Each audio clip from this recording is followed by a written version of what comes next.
শীতকাল মুমিনের বসন্তকাল। শীতকাল নিঃসন্দেহে এক শুষ্ক ও হিমশীতল ঋতু, কিন্তু মুমিনের জন্য এটি এক অনন্য বসন্তের সময়।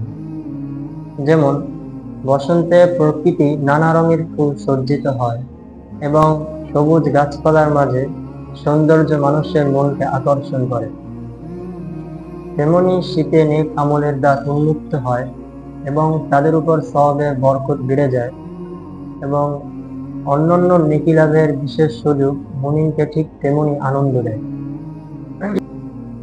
সে নেকির বাগানে মনের আনন্দে বিচরণ করে এবং এবং নেক আমলের ময়দানে প্রাণবন্তভাবে দৌড়ায়। আবু সাঈদ খুদরী রাদিয়াল্লাহু তাআলা আনহু থেকে বর্ণিত একটি হাদিস, তিনি বলেন, রাসূল সাল্লাল্লাহু আলাইহি ওয়াসাল্লাম বলেছেন, শীতকাল মুমিনের বসন্তকাল। কারণ শীতে দিন ছোট হয় এবং রাত দীর্ঘ হয়। অতএব তোমরা রাতে নফল নামাজ আদায় করো এবং দিনে রোজা রাখো।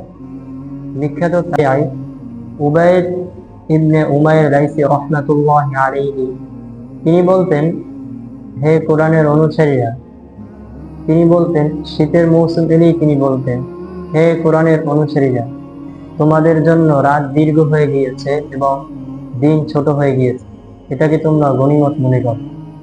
দেখেন প্রিয় ভাই, শীতের মৌসুমটা আমাদের জন্য অনেক গনিমতের মতো। এই সময়টাকে আমরা গনিমত মনে করি। আমরা রাতে তাহাজ্জুদ আদায় করার চেষ্টা করি এবং দিনের বেলা রোজা রাখার চেষ্টা করি।